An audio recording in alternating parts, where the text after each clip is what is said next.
6, old business. Item A, early childhood. The board will discuss early childhood education options with Dr. Zales leading that with a PowerPoint. We've got a little presentation. Kind of stimulate some more discussion. We heard that, but the people at home didn't. I thought I'd take us back to the beginning of our discussion on early childhood, even back when our mission statement was created, and some of the things that we've been talking about over the last several months. So I would like to use this as a kind of a stimulant for discussion, and certainly it's not the end all be all. Sorry to interrupt, but we've just notified they're having a real hard time hearing this public on TV right now. I don't know if they can do something or if it's down here, I don't know, but I was just told that. Turn up the mic. It's your neighbor, it's not my fault. Is it this microphone? I think it's working. We can't tell here I can't understand his sign language. Just hold it up closer and talk. You want me to sit at my table? You want me to sit at the table? You okay now? All right. Just to reconnect us to the mission of the school district, and I purposely underline things that when I'm out in the community speaking about our school district, what our commitment to the best educational opportunities and those things that are there through excellence in all those areas, personnel, facilities, curriculum, instruction. And certainly early childhood is providing extra opportunities for our younger kids to receive the best education possible. As far as for all the public schools goals and the building goals in a summarized fashion, the one with the arrow at the bottom has certainly been behind us on the board with beliefs and mission and goals for some time. Again, opportunities to realize their potential through early learning opportunities and interventions. In the spring of this past year, so our mission is a mission in progress, I think. To look at the patron insight data. These, as you recall, when Ken DeSeagart was here, everything above a 3.80. So this is a 5-point scale rating. Everything in bold were the hot button issues for our community. And I'm very proud of that. The part that I think is very interesting, while early childhood at the top of this page received an excellent rating, 4.20. It also, when people were asked about the quality of early childhood programming in our community, 60% still don't know what we do. So while it's receiving a good mark from the few people that are interacting with the programs that we have, we still have significant work to do, which is part of this process of communicating with the public about what early childhood programming is and how important it is. So again, that's from the spring 2013 data from Patron Insight. Missouri's reform in the top 10 by 20, which we certainly have heard a lot about. Missouri will be a top 10 performing state by 2020. One of the 4 tenets of the top 10 by 20 has to do with kindergarten children being prepared to be successful in school. And the place there where the yellow arrow is, with the new distinction in performance criteria being recently released for public comment, there is a direct link to early childhood education. Above and beyond parents as teachers, above and beyond early childhood special education. In other words, a concerted effort to provide quality early learning opportunities for students is now embedded in the tenets to receive distinction in performance. So while we received a 96.1% on our APR, and it looks like the percentage will remain at 90%, and those students will have to be on top 10 by 20 targets as we move through those performance areas. One of the other areas that we'll have to be responsible for providing in order to achieve that will be early learning opportunities better than or more comprehensive, I should say, than what we're doing now. I don't think I need to convince you as a Board of Education or any educators in the room. I won't read these to you. I promise not to violate the rules of PowerPoint. But the return on investment for early childhood education, there's an abundance of information out there. But most importantly, achievement gaps that can be identified early can be remediated if we can find them early enough. And there are countless studies that indicate that. And also would tell you that in this particular chart, what I find interesting, the second bar that goes across, we do really well at remediation. We do really well at providing alternative programming and at-risk programming for students. And there's a pretty good return on investment in that type of programming to get students to graduate from school. But the biggest bang for the buck, or the return on investment with the early learning opportunities, is certainly there. This isn't stuff that I'm making up, but it's certainly there. Hey, Aaron, I don't want to put you on the spot, but could you give us an example of something that would be caught early, that early intervention would help? Maybe Craig can jump in too, but Well, we have an example of that. Yeah, I was going to get to that Oh, I'm sorry. a little bit Go later. ahead. But if I don't get, remind me too. Okay. I plan to get to that. But I was going to say that in the context of parents as first teachers. So we do a really good job. You'll see what we serve 270 some families. A lot of those are high needs families in our parents as teachers program. And after 3 years old, then we don't see them again until they're ready for school. So programming that provides that connection between our parents as teachers programming and when they hit our doors as kindergarten students would be an area that we could do better, because as you'll see in a little bit, there are those students that aren't being served in the many early childhood programs that are available. But I'll get back to that when I get to the slide of what's available currently and kind of some of our preliminary conversations with those providers. So again, we do really well in that second bullet. You know what we do with the alternative program that we have and the other programming that we have for credit recovery. Everything we do to try to get students to graduate from high school, which is one of our other goals. Just a few this presentation will be on the district website, so people can access the websites that are here on this screen. One of my favorite relationships that I've developed, I guess, or at least I've had some conversation with, is with George Lombardi from the Department of Corrections. Is a huge supporter of early childhood education, because what he sees in the state of Missouri, or just what he sees in general, about how early intervention and early childhood education mitigates those that interact with the legal system. There was some statistic that he uses I find fascinating. We spend over $16,000 per inmate, and we spend $6,000 per child to educate. It used to be several years ago that 1 in 97 Missourians would interact with the judicial system at some point during their life, and that is now 1 in 30.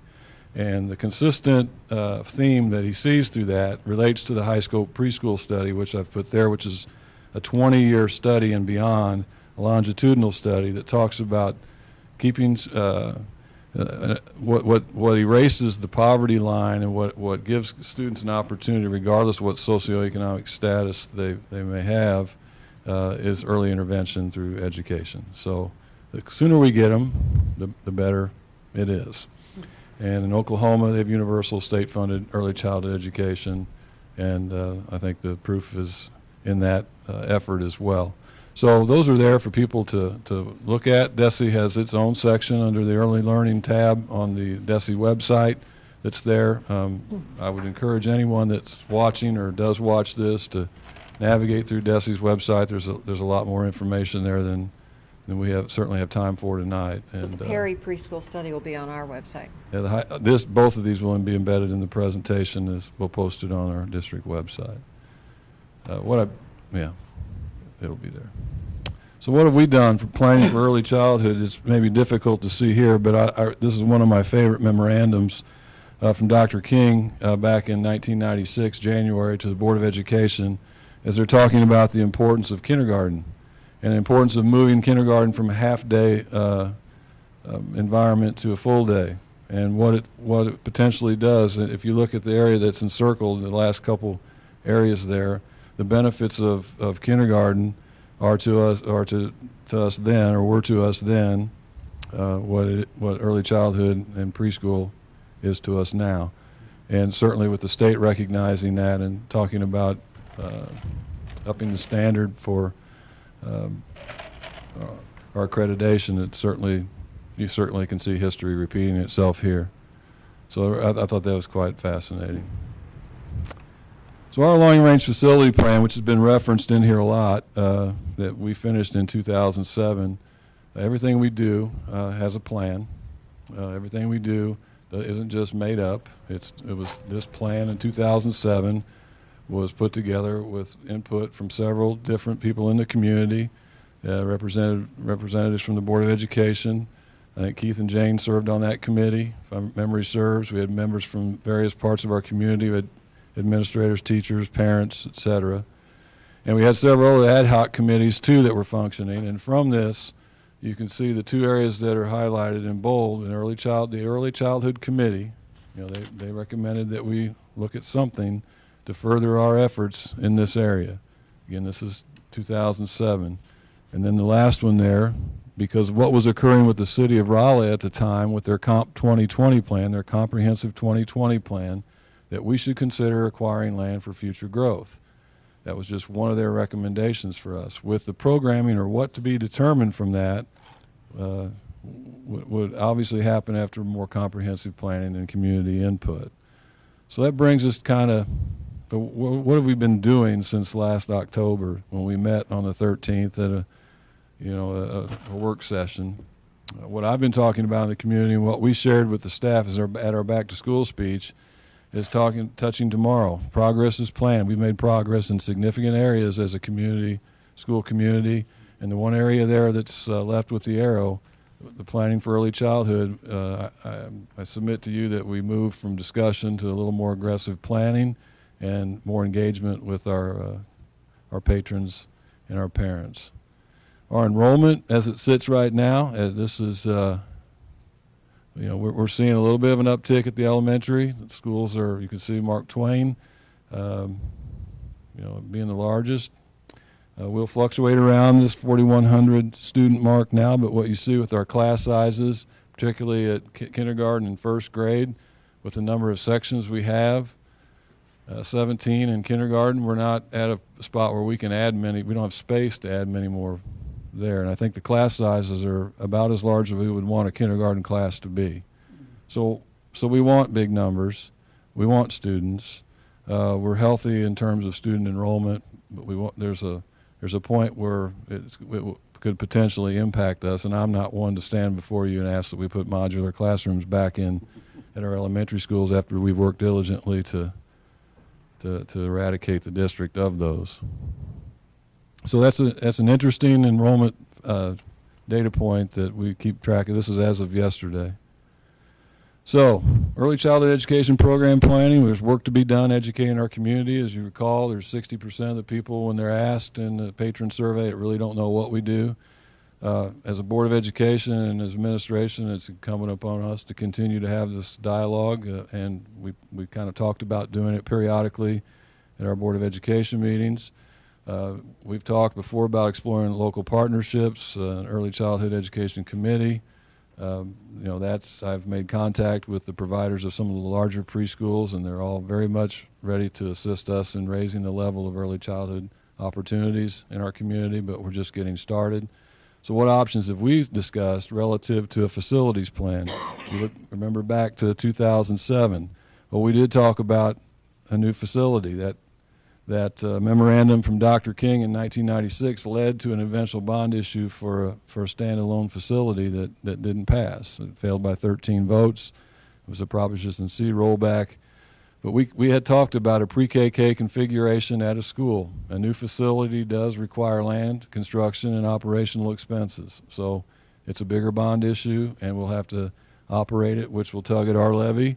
But it does afford us opportunities to work with some people who have early childhood education centers on their long-range facility plan, i.e. Missouri S&T. And we've had some discussion with them about cooperative building projects where we serve the community better and pool our resources and efforts. So that's one. We talked about grade center configurations with one pre-KK, one first and second grade building, one third and fourth grade building, and we haven't decided which one would be which conceptually. Pick one, and just for the sake of discussion, it does require remodeling one building and adding additional space to two other buildings. We do have budgetary numbers for each of these scenarios that we've provided conceptually for discussion purposes, but it does not require that we go out and acquire land. Is it one that we've decided on? No. Is the pre-KK facility one we've decided on? No. We certainly would want to hear from our community about their thoughts. Grade center configuration, again, with one pre-KK building and two first through fourth grade buildings. That requires remodeling one building and adding additional space to the two others.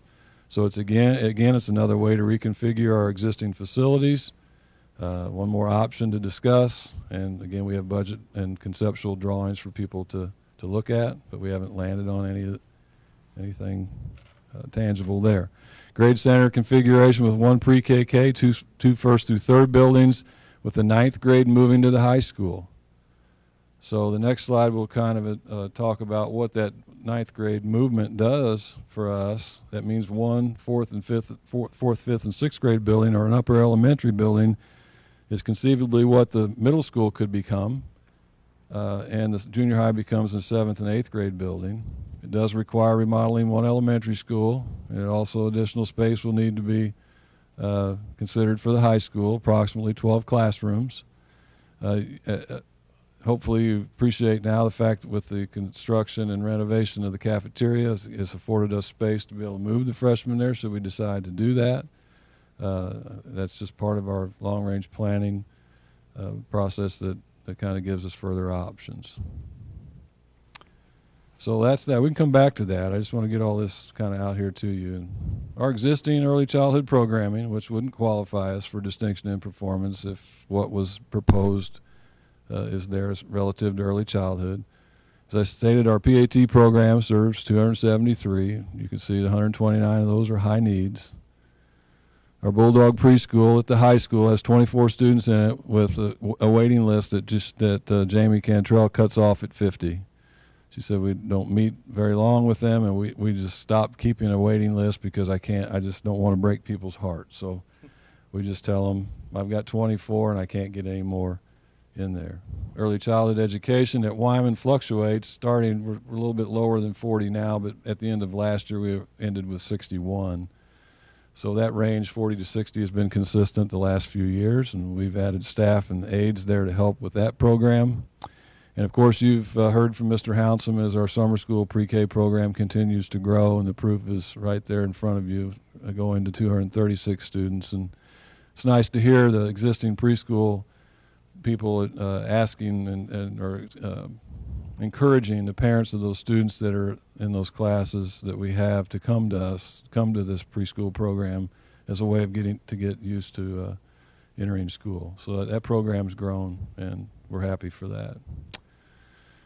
Current early childhood program in our community, these are not all of them. I just took some of the larger preschools that serve our area. We can certainly add to this list.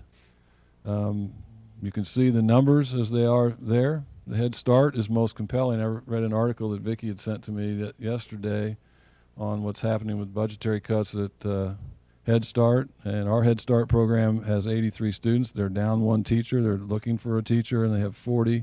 They quit counting at 40 on their waiting list.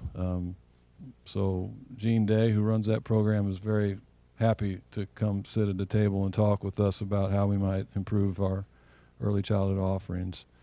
Of course, you can see the rest of them. They serve, with Green Tree being the largest of the group, and they don't have much of a waiting list at all, but they do have a small one. So interesting conversation with all the directors there. And what our effort would be is to try to find the right niche for us. That is, we know there's a number of students that aren't being served in our community. We identify those when they hit our doors, and we know there are learning gaps that we can work through. And so I see it more of a community effort than I do us trying to do something that if they're providing a good service to parents and families. Mrs. Cavender at our last retreat was kind enough to kind of distill some of the top best practice programs in the state of Missouri that have been nominated for Early Childhood Programs of the Year, with Francis Howell, the winner, being this past year. at the MSBA conference at the 1st of October. We have a planned scheduled visit to one of the finalists. The two finalists this year are Nixa and Jefferson City. So we have a planned visit to Jefferson City's program on the 14th of October. It'd be nice to see what kind of programming they provide to their students.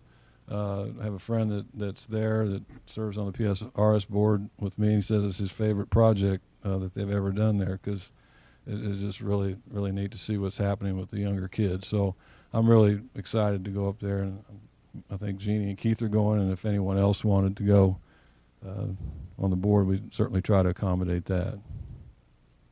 So what can you do, or what can people in the community do? I think as individuals on the board, it's time to start talking about the importance of early learning. We need to fill that 60% gap of people who aren't aware of its importance and what it's going to mean to us. You can talk about our school improvement goals. I try to do that every opportunity I get. I know you probably get bored at seeing our mission statement and our goals, but I think it's important to connect people in our community with what it is we're doing, and remind us as we sit here, what we're about. And I think it's important to ask our school community to participate thoughtfully and provide feedback to us at every opportunity we can get, whether it's anecdotal we bring back. I talk about this, and I'll go anywhere to talk about the district, but this is one presentation I would want to use at service clubs and around the community, just to make sure that we've touched around about every person we can who's willing to provide us thoughtful feedback. So with that, it's on the agenda to have some discussion. I'll go back to any slide you want to. I have no agenda for our discussion. I just kind of wanted to begin at square one and then get some guidance from you. Maybe we report back after the October meeting, after we make our visit to Jefferson City. So, and by that time too, we will have been at MSBA and certainly can interact with some of the people on the list of those best practice programs. What would you envision the size of the pre-K program to be? How many kids would you plan for? We had initially talked somewhere around 160, Mm-hmm. but that's based a little bit on Missouri S&T's calculation and just kind of what we're seeing. Well, we'd have to define the scope first. Right. And initially, I'd say 4-year-olds is where we would start. That's literally half of the class of students that we've been seeing in kindergarten these past couple of years. So, and that coupled with the size of our kindergarten class that we have now, you're talking about a school that's approaching 500 students. Mm-hmm. And I think you'd almost have to plan on over a 2 or 3 or 4 year period that 160 would end up becoming the same as a kindergarten class, or similar to. The numbers, I'm sure, would grow. When kindergarten started, back with the memorandum in 1996, we didn't go to all-day kindergarten until 2002, 2003, and that's when we set modular classrooms in front of the elementary schools and doubled the size of our staff because we were teaching all day long. And that memo in 96 talked about all-day kindergarten, as kids were ready for that. So what we're talking about now is not an all-day. You're not going to get 3 and 4-year-olds to sit all day at school, but to make that start. Mm-hmm. Do we have any idea how many of those 200 plus summer pre-K kids were students at a preschool prior to that summer? I don't know the exact number. That's not. Do you know, Craig? I don't, no. We just know that the existing daycares or preschools, I want to differentiate a daycare from a preschool. Mm-hmm. Those existing preschools do encourage them to come to us, so I don't know what that number is. I think the interaction, because it's a half-day program, and it gets them acclimated to what the school looks like, what a school looks like, what procedures are. And I think it's as beneficial to parents as it is anything else, as we watch them get in the routine of dropping their child off for the first time. It's not as traumatic in the fall as it is to get used to going to school. So. Do we have a statistic on the percentage of our kindergarten students that went to preschool? Do we ask that question? And Yeah, and Nancy, if you would write these questions down so I can embed them in the next slide. That would be information I could get from parents as teachers, but I didn't prepare it for tonight. that would be good to to have for the public? And also the goals, what goals would we have for such a program in bullets that we can remember and pass on? If we did a standalone preschool, what size piece of property would it require? Kelly, you talked about 20 acres. Yeah, 15 to 28. If we're talking about a facility that would belong to the district, what are the benefits of being in cooperation with S&T on this? I would envision it being similar to what we're doing with ECC here. We would lease space back to them. We would build a facility together, which they could have. Their vision for their program went down into birth 3, and they have a whether they change that scope or not based upon our interaction.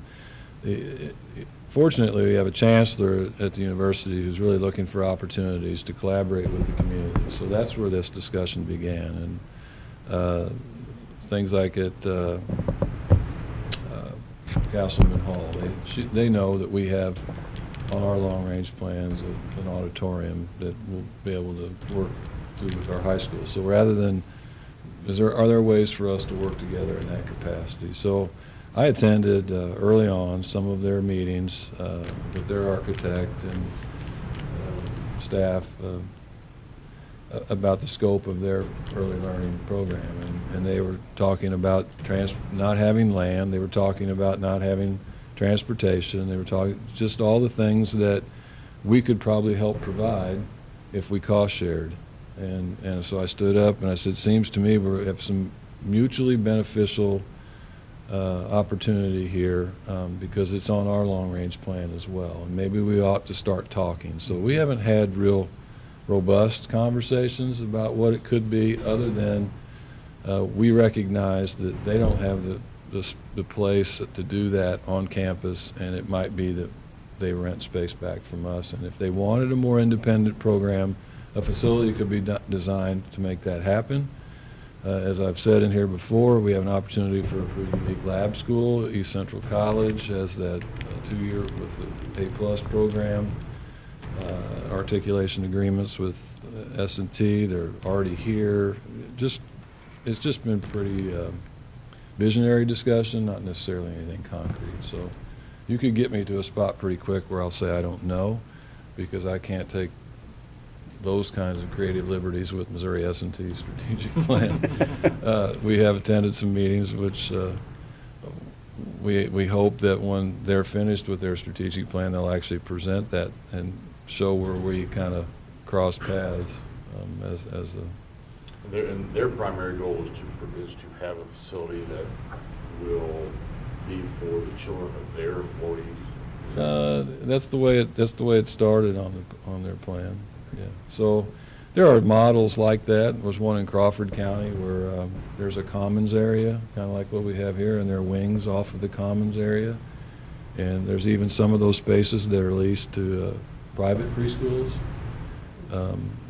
I'm not advocating that, but I think it's a really neat model where several different entities, coexist. They have a birth to 3 program there, and those nurseries are very expensive to operate.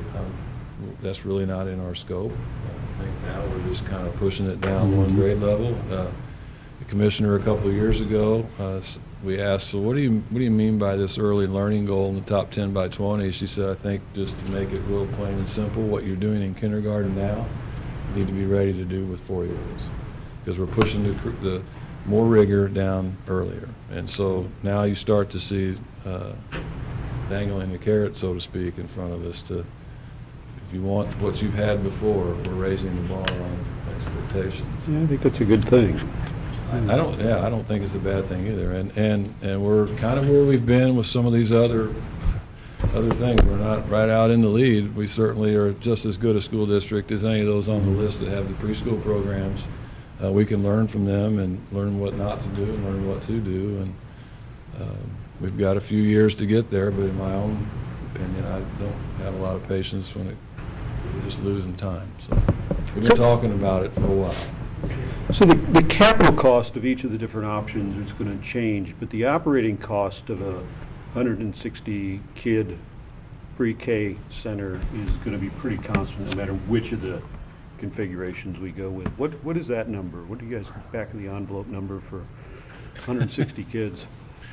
Well, we just used the operating expense for one of our elementary Yeah. schools as a, Okay. and I don't have that on the top of my head, either. Nancy's writing down. It's a great So we'll question. get those questions down, and I didn't put any dollar figures on those Some of the scenarios. configuration, though, does affect some of those costs, too. Yeah, Transportation but, and yeah. depending yeah. on where you're, But I mean, in trips terms, you're in terms making. of staff. Staff, yeah. That's gonna be the same whatever option we pick, or pretty close. You know, I think a freshman student is a unique being, but I also see great advantage to them being at the high school just because of the way our academics are laid out and transportation and all those things. But how much That's gonna be that kid. how much work would that be to have to reconfigure teachers and curriculum? I mean, I can imagine that would be a major undertaking just to move people Yeah, like that. at the back-to-school address, I made a joke, because there are some teachers at the middle school that would no longer be there, and Mr. Sawyer, he would need someone to hold his hand, and walk him across the street to the junior high school, After because 40. he's never been anywhere but the middle school, so. But you change, He certification. was at the junior high because he was my, Okay. my teacher. Well, at he all come junior back. high. Predates the middle school, doesn't it? Yes, Yeah. yes, that was before the Well, he middle opened it, yeah. Yeah. So, yeah, it does cause, even name, it's no longer a middle school, it's an upper elementary, or what you would call an intermediate. And certifications, we have to, internally, we have to be very carefully thought out on what happens there. But I presented these scenarios to the staff at the beginning of the year, and I told them, like I would tell anybody watching, or would tell you, don't leave here saying, we're doing any one of those things. Right. We had that Right. conversation with RD as well. We gave him that packet after the meeting. I said, don't be putting out on Twitter tonight that we're deciding to build something that we're not deciding to build, because we would want to know what would be most supported. But it's hard to support, as you heard Ken DeSeagart say, it's hard to support something when you don't really know what it is. And if Right. 60% Right. don't know, then they automatically go to the thing that costs the least, which is the reconfiguration. Or have a And picture of what we if want that's to do. what gets supported, then, we'll try to make a program happen that way. But I've also said, any one of those scenarios except a pre-KK standalone facility kind of eliminates our ability to partner with anybody Mhm. and create a kind of a lab school environment. So that's a consideration as well. Right, right. But one of the things I like about the various scenarios is it reinforces the fact that we're approaching this not just to address the early childhood, but what's going to benefit, pre-K all the way through 12 for the entire district. Mhm. And for instance, moving the 9th grade. I mean, if that's ever going to be done, Time to do within it. this would be the time to do it. Yeah, that's kind And of. so you would be making all the decisions based on what's best for the 9th grade, what's, best for the early childhood. So I was wondering at first quarter conferences if it would be an idea to send home information about those scenarios with all the elementary parents and have them get back to us with that. Like what do they think about each of those, whatever, 4 scenarios? Informal survey at Like, parent-teacher right. conference. If they have a preschool Like we've done that age. before, where I know I have sent home with, I can remember doing that whenever I was teaching. And then Yeah. you really do get a feel for where the community stands on certain issues. But I didn't know if that'd be something we'd be ready for yet or not. Well, I would recommend that we redo our CSIP first. And we talked about listening to the various buildings with their school improvement goals. And that's October, correct? That's starting in October and the first meeting in November.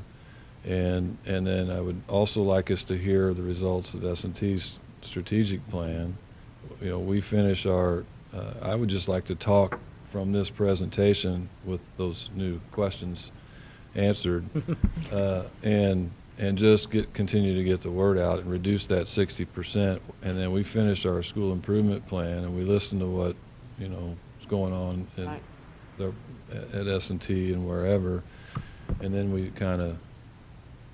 I would think we'd have to do some education before we'd ask Yeah. for Spring survey preference. might be a better Yeah. time. Yeah. I would, You know, if we don't have data on how many kids had preschool, that would be a question you could ask of the But parents. it could be a postcard directing people to this presentation on the website that could be passed out. I think that's a great way to get parents involved in the Involved in the discussion, yeah. thinking about the Yeah, I think discussion. it's a lot of information and a lot of variable scenarios to try to explain on a survey. yeah. Yeah, because if you recall, the explanation pages in your packet that we had for the October last year meeting, they were pretty Right. substantial, and there was more we could have written in there. So I would want to do some kind of community outreach or open Mhm. forums that people were. And hopefully, you'll be invited or be able to speak at quite a few different groups about this and get a lot of input. Well, and I think the public needs to really start to see that, to some degree, this isn't a matter of whether we want to do it or not. Yeah. It's coming down to there really isn't going to be an option in the near future. Well, it's the right thing to do. I think first and foremost, it doesn't matter what side of the political aisle you're on. It doesn't matter. It just is the right thing to do. And I don't think we've ever done anything because we want the accreditation with distinction. That's been the byproduct of doing Sure. things right. Good teachers, good strategic plan for compensation, attracting, retaining, all the things that we're doing. That's the byproduct. So Right. that's been on there for some time, and it's been on there for, like you've seen, for a long, long time. And since 2007, we just leave it out there, and now the catch-up is the top 10 by 20. You all have mentioned the difference between what's expected of a first grader now compared to whatever. I think that would be a good thing to share too. Mhm. The difference between, because a lot of people will say, well, when I was, we Well- only had to know this and that. Yeah. Well, Any kindergarten has any changed. kindergarten teacher can tell you that. Yeah. Because but one of my daughters taught kindergarten, they were like writing in kindergarten. And that was not like that few years ago. Sure. Now they're literally writing and reading, and in kindergarten, they already know that. You're So- doing first grade stuff in kindergarten. That's the Yeah, point, exactly. So it is so And now we're true gonna that, push it down another year. to be effective in our school district, and like you say, be effective in our community and doing the right thing, is to go this way. Mhm. So I think everybody feels that way. It's just, how do we get there, and how does the end What's product best. But look? to have that Community kind of one. information, this is what they're doing now, Exactly, that'd be great. and this is what they need to come to kindergarten ready to do, Mhm. a list of things Yes. Hmm. Yeah. that they're gonna learn in preschool. Yeah. And would they help just us soak it to- all in that age, man. They take everything in. It's amazing how they just want to learn everything at that young age. And I'm anxious to see where S&T and our goals align, and see if there are some ways to facilitate a partnership moving forward. That could really make things more attractive. And is the hospital at all interested in being a partner, or? Well, I think the hospital fits the definition of what Mr. Stratman just said. They were looking for a place to take kids for daycare, even that are sick. The infants, their scope was a little different. It Yeah. wasn't for the education piece as much as it was to help bolster attendance from their employees. Ours is to educate. And so we couldn't ever really a few years ago, we had some discussion, and we can reach out again and see if there are places to work together there. But a lot of those kids are the same kids, we have a lot of parents that are S&T parents whose kids are here, or Columbia, or you name it. So they're all our kids. And what I said at the S&T meeting says, we're going to get them eventually. They're going to be our students, so we might as well work together now, if we can. We have buses, you don't. We can we can find places to coexist probably pretty well. And the S&T's plan, I don't want to insert myself into that too deeply without letting them finish their work. And we've got good relationships there with the folks that, in a lot of areas, so. And a chancellor who wants to collaborate with the community in ways I've never seen before. So I think we're in a good spot potentially there. So again, I just wanted to kind of use this time to kick off and rekindle the discussion we've had, and then, you know, continue to refine this presentation, speak wherever I can.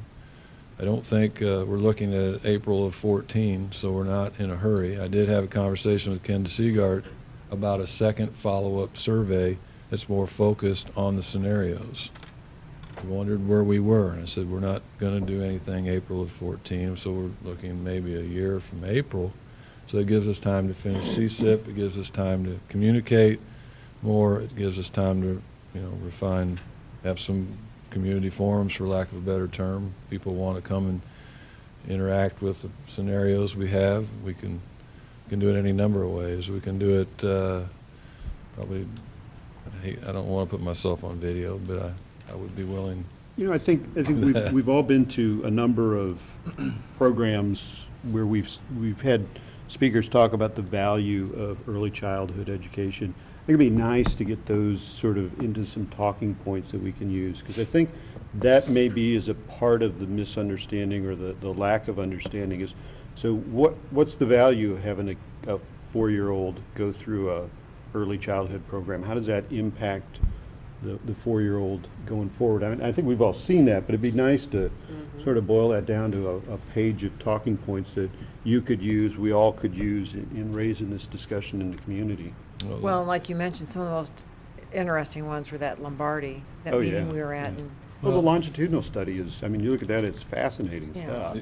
You know, if the formula is fully funded, you know, it's been on the recommendation from DESE to the legislature that, and a category, an early childhood category on the formula for ADA reimbursement for voluntary early childhood programs, similar to what happened with kindergarten. Right. We started, and that, again, I refer to that 96 memo, we started to receive state aid on the attendance of those students that were coming to us, so it made good financial sense too, and it gave parents the opportunity to have their kids in school all day long, so they weren't struggling with the other half of the day of what to do. So it's pretty exciting. I was really pleased to talk with those those preschool program directors, and I just would like to engage them as a separate committee and just continue to talk and get recommendations from them. And where do you see us fitting in this niche, and how can we help you? Because they do have to receive training in order to continue to operate. So there's got to be a way for us to work together there. I haven't fully fleshed that out, but just the fact that they're all willing to, and excited once they've talked about it, I'm kind of encouraged by that. So, Yeah, I think if we could find a way to really cooperate on the 4-year-olds again, you know, can you by bringing those 4-year-olds over to our facility for half a day, you know, that increases the capacity for the birth to 3 kids in each of those programs. So I think there's some interesting things we could do. Certainly, again, we get the buses to get them back and forth. I think there's a lot of collaboration we can do with those groups, and I think you guys have done a nice job of making sure they understand that we're in this together. We're not in this to, you know, really impact their programs, but really to enhance their programs. So, It also gives us the opportunity to probably provide a combined professional development for yeah. whatever our pre-K is and other Right. pre-Ks, so that everybody's on the same page, focusing on helping kids get the skills they need to enter school. So Nancy, you have the questions I need to research. Is there anything else you can think of? One other area that it gives us an opportunity, not just with S&T, they've proposed a elementary education program, but other colleges as well, if they have those programs, developing teachers in those programs to work in conjunction with those, just like we do now, K through 12, because there is certification for pre-K, early childhood education, and so we could benefit as a partner with universities across the state, and work creating quality teachers. The early childhood special education program at Wyman, refresh my memory, that's 3 and 4-year-olds with special needs identified through pediatricians and folks, and they come to us and we accept them into that program. Yes. PAT. PAT, It's or- it's actually the school's responsibility to go out and try to identify We have a it. child find obligation. Right. So, Good initial discussion. Great. Thank you, Aaron.